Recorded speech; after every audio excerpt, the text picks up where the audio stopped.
bukan mudah. Dahsyatnya ataupun susahnya, peritnya, pahitnya nak tinggalkan dunia. Dunia yang mana? Dunia yang mengajak kita ataupun yang melalaikan kita, yang melekakan kita daripada ingat kepada Allah Subhanahu wa taala. Subhanallah, dan nafsu yang ada dalam tubuh badan ini pun, dalam diri kita pun senantiasa duk mengajak, menekan kita supaya kita tumpukan kehidupan kita kepada dunia dan lupa kepada alam akhir Allah Subhanahu wa taala. Maka nak tinggalkan dunia yang macam tu, kata Nabi SAW, itu sangat pahit. Subhanallah, sangat dahsyat, lebih pahit, lebih susah daripada sabar. Daripada apa? Daripada sabar. Sebab nafsu senantiasa mengajak kita, mendesak kita suka kepada keduniaan, kemewahan dan juga keseronokan, pelbagai benda-benda keduniaan yang melupakan kita kepada Allah. Subhanallah. Sebab itu meninggalkan perkara yang Allah tak suka, itu memang benda yang payah, benda yang sukar, benda yang pahit. Tapi mungkin pahit itu pada awalnya, masa mula-mula tu payah, susahnya, letihnya, penatnya, peritnya, pahit itu. Tapi insya-Allah kalau dia sungguh-sungguh juga, dia lawan juga, tinggalkan dunia, maksud kata dia buangkan dunia dalam hatinya. Mula-mula mungkin memang payah, memang pahit, ataupun sakitnya macam-macam, peritnya, sukarnya. Tapi lama-kelamaan, insya-Allah, lama-kelamaan dia lawan-lawan, dia akan terasa mula-mula pahit tapi akhirnya akan manis. Ini mereka yang usaha juga, lawan juga. Akhirnya akan rasa seronok, akan rasa manis, akan rasa tenang. Di mana dekat dunia lagi dah dapat dah. Akan dapat ketenangan, dia rasa ataupun kenyamanan jiwa dia, ataupun dia rasa kemanisannya bila dia buat ibadah, dia buat taat kepada Allah Subhanahu wa taala. Itu kat dunia. Kalau dekat akhirat lebih lagi ganjaran ataupun kurniaan daripada Allah Subhanahu wa taala. Subhanallah. Sebab itu orang yang betul-betul dia boleh lawan daripada ajakan dunia itu, tempatnya syurga. Allah sebut dalam Quran, wa amma man khafa maqama rabbih wa nahan nafsa 'anil hawa fa innal jannata hiyal ma'wa. Kata Allah Subhanahu wa taala, dan adapun orang yang takut apa? Dia takut kepada kebesaran Allah, takut kepada Allah Subhanahu wa taala, dan dia juga tahan dirinya, maksud kata tahan nafsunya, tahan daripada ikut nafsu, buat benda-benda yang tak elok, benda yang dilarang, benda yang ataupun tak disukai oleh Allah Subhanahu wa taala. Fa innal jannata hiyal ma'wa, maka sesungguhnya syurgalah, kata Allah Subhanahu wa taala, tempat kediamannya nanti. Bila dia meninggal dunia, insya-Allah akan diberikan syurga bi rahmatillah, dengan rahmat daripada Allah Subhanahu wa taala. Itu dekat akhirat. Syurga dunia pun dia akan dapat. Apakah tanda syurga? Syurga itu tandanya ketenangan ataupun kelazatan, kelapangan jiwa, tak berasa gundah gulana, tak rasa gelisah. Sebab itu orang yang dapat lawan yang macam ni, ataupun yang dapat meninggalkan dunia walaupun payah, walaupun sulit, walaupun sukar, dekat dunia dia dapat dah syurga. Tanda-tanda syurga dah dapat dah. Dia akan tenang, hatinya akan lapang, ada pun ada, kalau ada, kalau tak ada pun tak apa. Ini orang yang hati mereka terikat dengan akhirat Allah, bergantung dengan Allah Subhanahu wa taala. Tak ada rasa bimbang, tak ada rasa gelisah dan seumpamanya. Subhanallah. Wa ashaddu min hatmi suyufi fi sabilillah.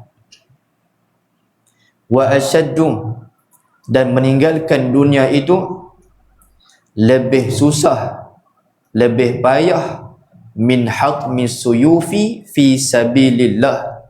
Lebih payah, lebih berat, lebih sukar daripada mematahkan semua pedang-pedang fi sabilillahi, pada jalan Allah. Lebih payah lagi daripada orang yang berperang fi sabilillah. Yang tu pun susah dah, bukan senang. Nak perang, nak meninggalkan harta bendanya, nak tinggalkan keluarganya, nak tinggalkan rumahnya, nak tinggalkan kampung halamannya, nak keluar tu, keluar nak berjihad. Dan keluar berjihad tu wallahu alam tak tahu dah sama ada hidup atau mati je. Itu orang berjihad tu fi sabilillah. Maksud kata kekuatan jiwanya ataupun zahir batinnya itu kena kuat sungguh. Nak berjihad, nak berjuang di jalan Allah Subhanahu Wa Taala, nak mempertahankan agama Allah Subhanahu Wa Taala, kena tekad sungguh. Makna kata perjuangan itu bukan mudah, bukan senang. Subhanallah, nak meninggalkan, mengorbankan segala perkara itu payah dah. Tapi nak tinggalkan dunia, kata Nabi, lebih susah lagi. Subhanallah. Ni benda nak perang tu dah payah dah, tapi nak tinggalkan dunia itu lebih sukar, lebih payah lagi daripada orang yang berperang fi sabilillah. Subhanallah, orang yang berada di medan perang dengan musuh di depannya, tak tahu sama ada hidup atau mati, itu keadaan dia macam tu. Dia tawakal sungguh kepada Allah Subhanahu Wa Taala. Itu musuh, tapi musuh yang tu dia nampak pada zahirnya, itu nampak pada matanya. Tapi ada satu lagi musuh. Musuh ni tak nampak. Dia duduk di mana? Musuh ni duduk dalam diri, ataupun duduk di dalam jiwa seseorang hamba Allah Subhanahu Wa Taala. Baik, sambung Nabi SAW bersabda, wa ashaddu min hatmi suyufi fi sabilillah. Meninggalkan dunia itu lebih payah, lebih sukar daripada mematahkan pedang-pedang fi sabilillah, di jalan Allah Subhanahu Wa Taala. Itu susah, itu sukar. Subhanallah. Sebab itu Nabi SAW bersabda, al-mujahidu man jahada nafsahu fi ta'atillah. Orang yang benar-benar berjihad ialah orang yang berjihad melawan dirinya untuk mentaati akan Allah Subhanahu Wa Taala, ataupun untuk taat patuh kepada Allah Subhanahu Wa Taala. Ini orang yang betul-betul ataupun yang benar-benar berjihad. Yang tu pun berjihad dah, tapi yang ni yang lebih payah, yang lebih sukar. Subhanallah. Maknanya jihad bukan hanya di medan perang sahaja. Itu jihad, itu pun jihad dah, itu benda yang payah dah. Subhanallah. Dan jihad juga ada pada diri kita setiap hari, setiap detik dan setiap ketika. Kita berlawan untuk apa? Untuk taat kepada Allah Subhanahu Wa Taala, untuk patuh kepada Allah Subhanahu Wa Taala setiap hari, setiap detik dan setiap ketika. Ini musuh yang sentiasa berada dekat dengan kita. Subhanallah. Nafsu adalah musuh yang paling dekat sekali.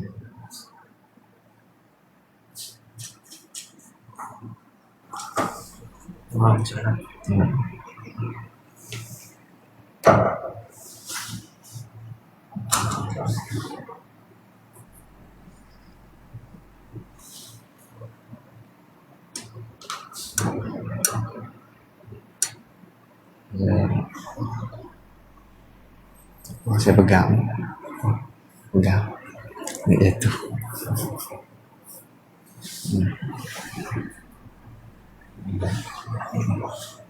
InsyaAllah yang sikit lah. Kita cek balik. Technician sikit. Baik.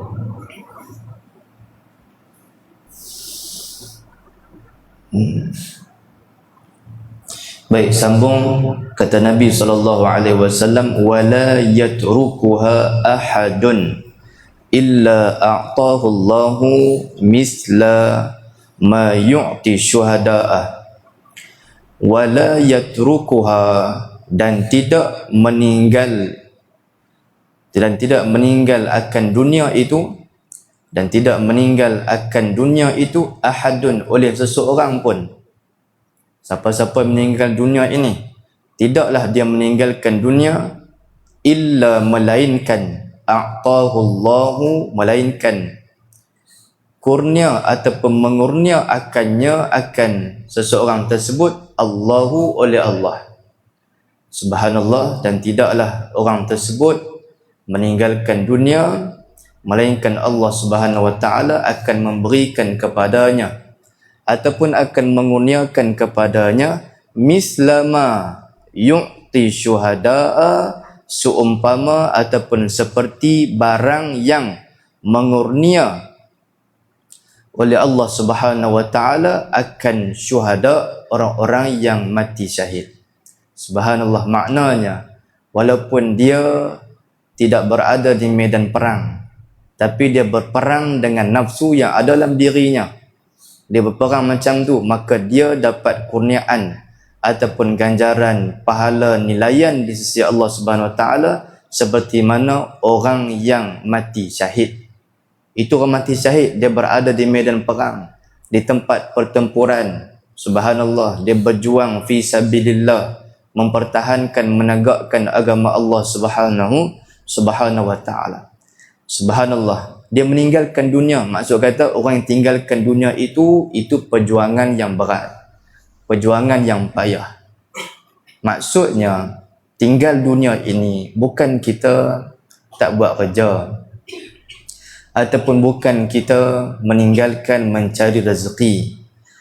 Yang dimaksud tinggal dunia ini adalah meninggalkan cinta dunia, ataupun kita buang cinta dunia dalam hati. Dunia yang mana? Dunia yang menjauhkan kita kepada Allah Subhanahu wa taala. Yang tu bukan makna dia dah tak bekerja ataupun tak lagi berusaha mencari rezeki, bukan. Dia tetap ada, itu pada zahirnya, tapi dia tak tanamkan keduniaan tersebut dalam hatinya. Subhanallah, bila orang yang tinggalkan dunia yang macam ni, maka dia tak buat benda-benda yang dilarang oleh Allah Subhanahu wa taala. Dia akan tinggalkan apa dia? Tinggalkan harta yang haram. Itu dah besar dah. Dan tinggalkan harta juga, harta yang macam mana? Harta yang melalaikan dia daripada ingat kepada Allah Subhanahu wa taala. Dan kalau dia ada harta pun, digunakan untuk mencari redha di sisi Allah Subhanahu wa taala. Subhanallah, kadang-kadang mungkin kita rasa tinggalkan dunia nampak macam rugi. Tinggal dunia nampak rugilah tinggal dunia. Sebenarnya tak ada rugi apa-apa pun orang yang membuang cinta dunia dalam hati mereka. Yang rugi siapa? Yang rugi adalah orang yang dapat dunia tapi dia hilang akhirat. Itu orang yang sangat rugi. Dunia dia ada, duit dia ada, pangkat dia ada, kedudukan dia ada, tapi dia tak dapat akhirat. Dia kehilangan Allah dalam kehidupannya. Na'udzubillah min dzalik. Subhanallah. Maka kalau kita tinggalkan dunia yang melalaikan tadi, yang tak mendekatkan kita kepada Allah ataupun menjauhkan kita daripada Allah Subhanahu wa taala, apa benda sahaja kita tinggalkan itu semata-mata lillahi taala, kerana Allah Subhanahu wa taala, insya-Allah maka Allah akan gantikan yang lebih baik daripada perkara tersebut. Sama ada gantian itu Allah ganti itu dekat dunia ataupun gantian yang lebih baik lagi ketika berada di alam akhirat Allah Subhanahu wa taala. Subhanallah, ini orang yang meninggalkan dunia. Allah akan gantikan yang lebih elok lagi, lebih baik lagi untuk urusan dunia dan akhiratnya ataupun keadaan dirinya di sisi Allah Subhanahu wa taala. Innaka lan tad'a syai'an ittiqa Allah illa a'taka Allahu khairan minhu. Sesungguhnya kamu tidak meninggalkan sesuatu kerana takut kepada Allah. Orang yang tinggalkan satu kerana Allah Subhanahu wa taala. Kamu tak tinggalkan satu benda ke dalam kehidupan kamu sebab takut kepada Allah Subhanahu wa taala, melainkan Allah akan menggantikan perkara tersebut dengan benda yang lebih baik lagi. Maksudnya apa? Kalau kita tinggalkan benda-benda yang kita takut benda itu boleh melalaikan kita ataupun menjauhkan kita daripada Allah Subhanahu wa taala, tinggalkan. Tak sia-sia peninggalan tersebut. Maknanya akan digantikan oleh Allah Subhanahu wa taala perkara yang lebih baik. Subhanallah. Sebab itu jangan bimbang, dan ulama ingatkan kepada kita dan kepada diri saya sendiri khususnya. Ulama nak cerita apa? Jangan takut kehilangan dunia kerana nak taat kepada Allah. Jangan bimbang kehilangan dunia sebab kita nak patuh kepada Allah Subhanahu wa taala. Subhanallah, Allah akan ganti benda yang lebih besar di sisi Allah Subhanahu wa taala. La yukhliful mi'ad. Allah tidak memungkiri janjinya. Allah tak mungkir janji. Apa yang kita tinggalkan kerana Allah tidak akan disia-siakan oleh Allah Subhanahu wa taala. Dan apa yang ada di sisi Allah itu lebih baik daripada apa yang kita anggap dunia itu adalah benda yang besar dalam kehidupan kita. Itu janji daripada Allah Subhanahu wa taala. Wa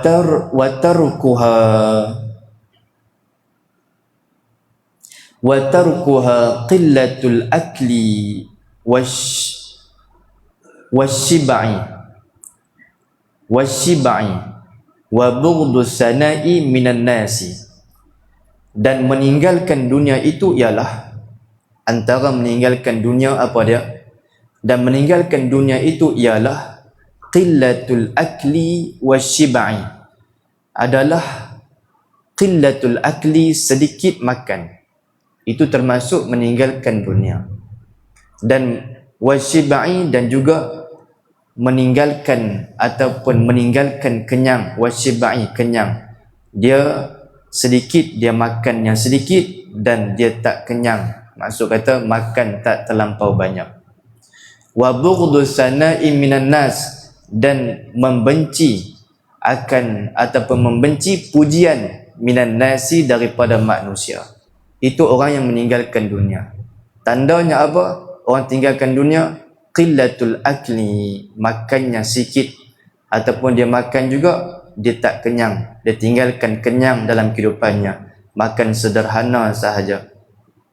Subhanallah, dia tak hidup semata-mata nak memenuhkan perutnya sahaja. Sebab apa? Sebab makan itu, kita makan untuk kita hidup dan untuk beribadah kepada Allah.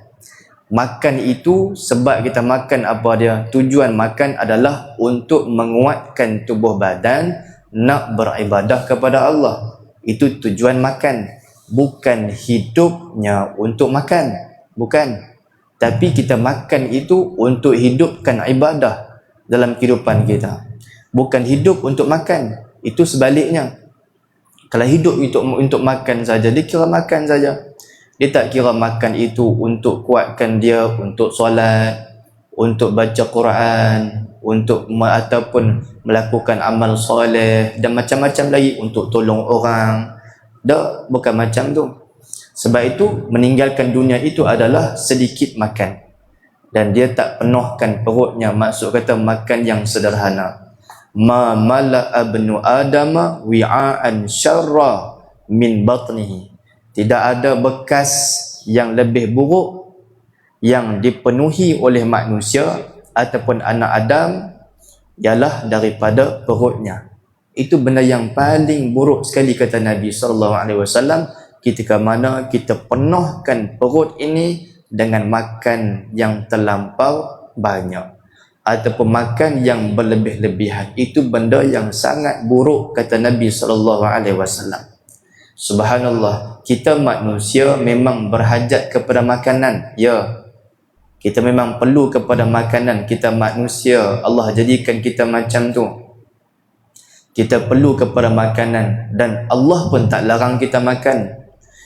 Makanlah kamu, minumlah kamu, kata Allah. Tapi kata Allah, jangan melampaui batas. Itu yang dilarang oleh Allah. Dalam Quran pun sebut, makanlah kata Allah, minumlah kata Allah, tapi jangan kamu melampaui batas. Maksud melampaui batas juga, jangan sampai makan benda yang haram ataupun benda yang syubhah, ataupun sampai makan hilangnya adab makan dan seumpamanya, sampai penuh sangat perut sehingga kan menyebabkan tidak ada kekuatan untuk ibadah kepada Allah, sedangkan makan itu untuk kuat ibadah. Tiba-tiba makan jadi tak kuat ibadah. Pasal apa? Terlebih makan, terlampau banyak makan. Subhanallah, dan akan mengeraskan pula hati kita. Yang kedua apa dia? Dia tak suka kepada pujian.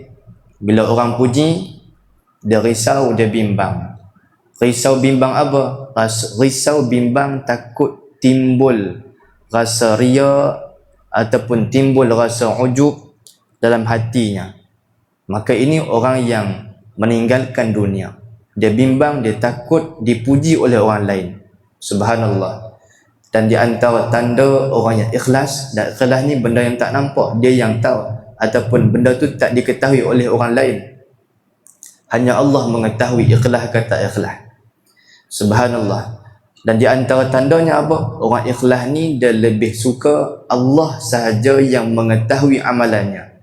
Dia lebih suka macam tu daripada manusia yang mengetahui amalan kebaikan yang dia buat dalam kehidupannya. Maka itu di antara tanda orang yang ikhlas, yang melakukan amalan kerana Allah Subhanahu wa ta'ala. Fa innahu man ahabba sana'a minan nasi ahabba dunya wa na'imaha. Dan bahawasanya barang siapa ahabba sana'a, kasih ia akan pujian, ataupun barang siapa mencintai akan pujian, minan nasi, daripada manusia, dia suka dipuji oleh orang lain, dia suka kepada pujian, ahabbad dunya wa na'imaha, niscaya kasih ia akan dunia, wa na'imaha, dan segala nikmatnya dunia. Itu tandanya kalau dia suka orang puji kepada dia, maka dia termasuk golongan orang yang cinta kepada dunia, orang yang cinta kepada nikmat-nikmat dunia yang sementara sahaja. Orang yang macam mana? Yang suka ataupun yang selalu ataupun yang terlalu gemar kepada pujian-pujian daripada orang lain. Dan bila dia suka kepada pujian, dia akan cari jalan pula untuk orang pandang tinggi kepadanya, untuk orang pandang ataupun orang hormat kepadanya. Dia akan cari jalan. Dia buat benda sebab apa? Sebab dia ingat dalam hati dia, dia nak orang puji kepada dia.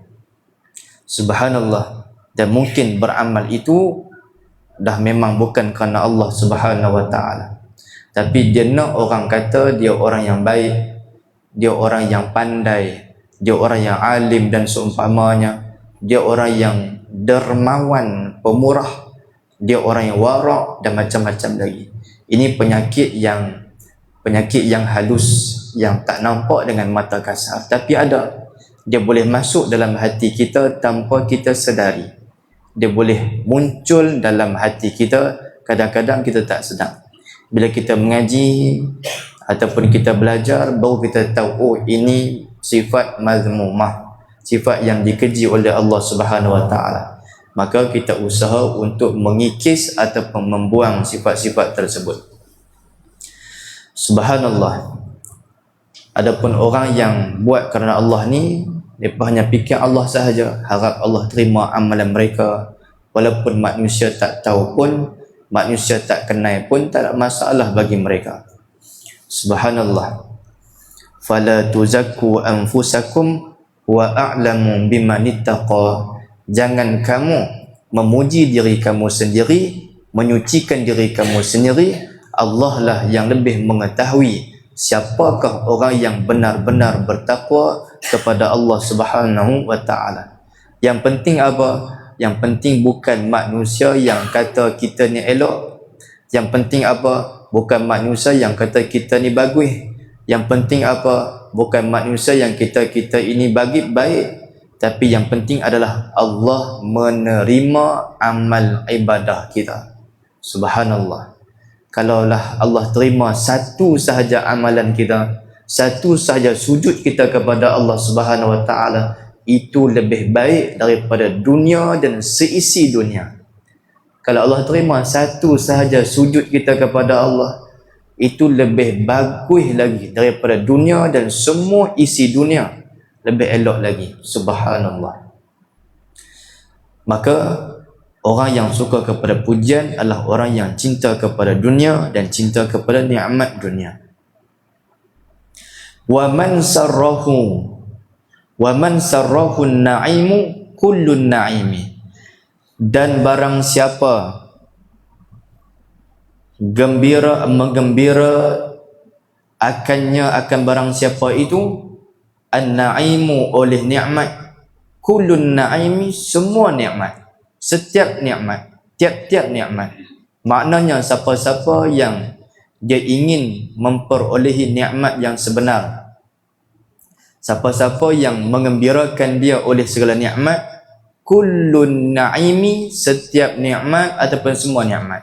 Jadi maksudnya apa? Siapa-siapa yang nak mendapatkan nikmat yang sebenar dan nikmat yang sempurna sekali, nikmat yang sebenar, nikmat yang sempurna sekali. Sebab dalam kehidupan kita nak benda yang baik. Subhanallah. Kalau ikutkan, semua orang nak hidup senang, semua orang nak sempurna kehidupannya. Tapi ulama ajarkan kepada kita jangan salah mencari tempat kebahagiaan, mencari tempat kenikmatan. Jangan salah. Nikmat dunia ni tak lama, sekejap sahaja. Hari ini kita sihat, esok mungkin kita diuji dengan kesakitan. Sekejap saja, walaupun tak meninggal lagi pun akan kadang-kadang tu akan bertukar dah nikmat tersebut kepada nikmah ujian. Subhanallah. Hari ini mungkin kita sihat, boleh berjalan, esok wallahualam mungkin diuji dengan kesakitan. Itu belum mati lagi. Dan hari ini mungkin kita ada kekayaan kita, kemewahan kita, ada pangkat kita, ada kedudukan kita. Esok belum tentu lagi. Mungkin boleh jadi esok tak ada pangkat dah, ataupun tak ada kekayaan lagi dah. Esok mungkin dah miskin dah, contohnya. Maksud nikmat dunia belum mati pun kadang-kadang sudah pun ditarik oleh Allah Subhanahu wa taala. Dan kadang-kadang hari ini mungkin kita dipuji oleh orang. Sebab tu jangan harapkan pujian orang. Orang kata elok kepada kita, orang puji kepada kita, esok mungkin orang yang sama dia akan keji kita. Subhanallah. Dia yang dulu puji kita ataupun macam-macam dia sebut benda yang elok tentang diri kita, mungkin orang yang sama juga dikalihkan oleh Allah, dia akan keji, dia akan hina kita. Maka nak cerita apa? Semua nikmat itu, nikmat dunia ini berubah-ubah. Sebab tu kena sentiasa waspada, sentiasa beringat. Pasal apa? Nikmat dunia berubah-ubah. Nikmat yang sebenar itu di mana? Di alam akhirat Allah Subhanahu wa taala. Dan nikmat yang sebenar itu bila? Ketika mana Allah meredai kita dunia dan akhirat. Itu nikmat yang sebenar-benar nikmat. Subhanallah. Bila Allah redha kepada kita, maka hati akan menjadi tenang. Walaupun hidup sederhana, hidup biasa sahaja, tapi lapangnya jiwanya. Bila Allah redha kepada kita. Tapi kalau Allah murka, na'udzubillah min dzalik, bila Allah marah kepada kita, walaupun pangkat tinggi menggunung sekalipun, pangkat dia yang paling tinggi sekali atas muka bumi ni, harta dia setinggi gunung Everest, banyak harta bendanya. Subhanallah. Walaupun macam tu, kalau Allah tak redha, hidupnya takkan tenang, takkan tenteram, main pilah kaya macam mana pun. Subhanallah. Sebab ketenangan yang sebenar ketika mana orang beriman itu dia dapat redha daripada Allah Subhanahu wa taala. Itu redha daripada Allah. Wal akhiratu khairun wa abqa. Dan akhirat itulah lebih baik dan lebih kekal. Adapun dunia sebentar-sementara. Tak mati lagi pun berubah dah nikmat tu. Subhanallah, macam-macam benda yang baik kadang-kadang Allah ubah jadi benda yang tak baik dalam kehidupan kita. Tetapi ingat, bagi orang yang beriman kepada Allah Subhanahu wa taala, dalam nikmat itu ada ujian. Dan dalam ujian ada nikmat daripada Allah Subhanahu wa taala. Kadang-kadang bagus juga ujian ni. Elok juga ujian ni. Memang elok sangat ujian. Sebab apa? Dengan ujian kita akan lebih ingat kepada Allah. Kalau tak ada apa, nak bangun tengah malam pun tak semangat. Tak ada kekuatan, dia rasa selesa kehidupannya. Bila Allah uji, subhanallah, boleh bangkit 4 pagi, boleh bangkit 3 pagi.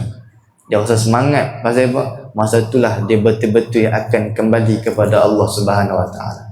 Kadang-kadang Allah bagi ujian itu sebagai nikmat untuk kita balik ingat kepada Allah Subhanahu wa taala. Nikmat, antara nikmat yang besar apa ya? Orang boleh ingat kepada Allah Subhanahu wa taala. Itu nikmat yang besar. Sebab itu dalam ujian ada nikmat. Bila jadi nikmat itu? Bila dia ingat, dia balik kepada Allah Subhanahu wa taala. Waktu itu dia mudah mengalirkan air mata. Waktu lain mungkin susah. Waktu duk rasa selesa, rasa senang, dia beribadah kepada Allah, dia tak betul-betul khusyuk. Tapi bila Allah bagi ujian, subhanallah, tengok sembahyang yang macam mana. Sembahyang kita jadi macam mana, zikir kita macam mana, bacaan Quran kita macam mana. Kadang-kadang duk sembahyang tu mengalir air mata. Kadang-kadang kita bangun tengah malam tu menitis air mata. Pasal apa? Bila Allah bagi, Allah ujian ataupun Allah nak tarik kita, Allah jentikkan dengan perkara-perkara yang kita tak mau berlaku dalam kehidupan kita supaya kita ingat kepada Allah Subhanahu wa taala. Itu nikmat yang besar sebenarnya.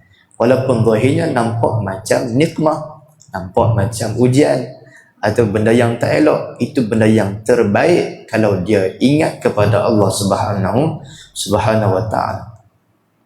Subhanallah.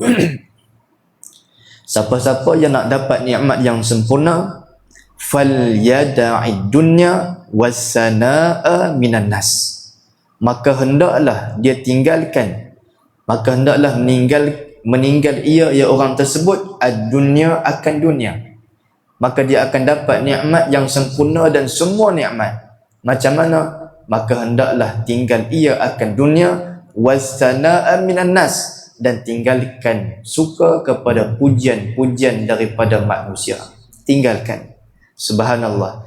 Maksud meninggalkan dunia apa dia? Maksud meninggalkan dunia adalah dia tak jadikan dunia itu sebagai matlamat ataupun tujuan kehidupannya. Tapi kalau dia ada dunia, itu rezeki daripada Allah, itu nikmat Allah, digunakan sebagai alat ataupun jambatan, jalan untuk dia sampai kepada Allah. Yakni sampai kepada Allah macam mana? Sampai Allah redha kepada dia. Dia gunakan harta bendanya, motonya dia pergi surau, motonya pergi masjid, keretanya pergi majlis ilmu. Itu keduniaan. Kereta, motor, ada duit berminyak nak pergi mana? Pergi majlis ilmu, majlis dawat. Itu kan digunakan keduniaan tersebut untuk dia mencapai redha daripada Allah Subhanahu wa taala. Dia ada duit, dia sedekah, dia bantu orang. Itu jalannya, jalan kebaikan untuk dia lakukan sebagai manusia, sebagai hamba Allah, nak sampai kepada Allah. Subhanallah. Maksudnya apa? Dunia itu bukan tujuan, bukan maksud. Itu perantaraan. Itu alat sahaja untuk sampai kepada Allah Subhanahu wa taala. Dan meninggalkan pujian macam mana? Maksud macam apa dia meninggalkan pujian? Maksud meninggalkan pujian adalah dia beramal bukan sebab nak orang puji kepada dia. Tak kiralah solatnya, sedekahnya, bacaan Qurannya, mengajinya, mengajaknya, dia tolong orangnya, macam-macam. Tak ada sikit pun timbul dalam hati dia nak perhatian ataupun nak pujian daripada orang lain. Subhanallah. Maka dia akan rasa nikmat yang sempurna dalam dirinya dunia dan akhirat. Jadi orang yang suka kepada pujian, bila orang puji, dia semangat. Dia semangatnya, orang puji dia lebih buat gagah lagi. Subhanallah. Dia seronok dengan pujian. Tapi kalau orang puji, orang keji macam mana pula? Dia akan jadi lemah. Sebab tu jangan harap kepada pujian. Bila orang puji, dia seronok, semangatnya dia. Tapi kalau orang tak puji, bukan takat tak puji, orang hina lagi, orang keji lagi, maka dia akan rasa tak ada kekuatan dah, lemah semangat nak buat baik ataupun nak buat amal soleh ataupun nak bersedekah dan seumpamanya. Subhanallah, orang yang ikhlas, dia akan terus melakukan amalan walaupun tak ada siapa pun orang yang memerhatikan dia ataupun yang puji kepada dia, walaupun tak ada orang nampak pun, sebab dia yakin setiap yang dibuat itu adalah kerana Allah Subhanahu Wa Taala. Dan Allah Subhanahu Wa Taala sentiasa melihat dan menilai setiap daripada diri kita ini. Ini semua dipandang oleh Allah, zahir dan batin. Batin pun Allah tahu, lebih-lebih lagi yang zahir. Subhanallah. Kadang-kadang ramai orang yang duka cita, yang kecewa sebab terlalu mengharapkan penghargaan daripada orang lain. Dia buat macam-macam, dia tak dapat anugerah, kecewa dia. Tak dapat penghargaan, kecewa dia. Subhanallah. Bila nak buat pula nanti, tak semangat dah. Bagi orang lain lah, tak mau dah. Orang tak ada menghargai langsung, oh yang aku buat ni, dia main macam. Subhanallah. Tak nampak kan susah payah dia, seumpamanya usaha dia, tapi tak hargai. Tak apalah, itu adab mereka salah. Tapi adab kita dengan Allah Subhanahu Wa Taala bukan sebab itu. Akhlak kita bukan kerana manusia. Kita buat kerana Allah Subhanahu Wa Taala. Subhanallah. Kalau tunggu manusia berubah-ubah. Hari itu mungkin dia suka, dia puji. Sampai akan datang mungkin dia keji pula. Mungkin dia cela pula. Tapi Allah tak macam tu. Allah takkan sia-siakan sikit pun apa yang kita lakukan kerana Allah Subhanahu Wa Taala. Wa ma umiru illa liya'budullah mukhlishina lahuddin. Padahal mereka tak disuruh, diperintahkan melainkan supaya menyembah Allah Subhanahu Wa Taala dengan mengikhlaskan agama hanya semata-mata kerana Allah Subhanahu Wa Taala. Subhanallah. Sebab itu Nabi ajar kepada kita apa dia? Innamal a'malu binniyat. Sesungguhnya setiap amalan itu bergantung pada niat. Nilai amalan bukan pada banyaknya pujian. Nilai amalan bukan banyaknya perhatian manusia. Nilai amalan ataupun harganya amalan tersebut adalah berada pada tahap keikhlasan seseorang itu kepada Allah Subhanahu Wa Taala. Subhanallah, bila hati ikhlas, pujian tak mengangkat kita dan kejian tidak menjatuhkan kita. Bila orang ikhlas, pujian tidak mengangkat kita dan kejian tidak menjatuhkan kita. Akan tetap istiqamah melakukan kebaikan semata-mata kerana Allah Subhanahu Wa Taala. Subhanallah. Summa qala wa rawa Ibnu Majah annahu sallallahu alaihi wasallam qala man kanat niyyatuhu al-akhirata jama'allahu syamlahu wa ja'ala ghinahu fi qalbihi wa atathu dunya raghimatan wallahu subhanahu wa ta'ala alam.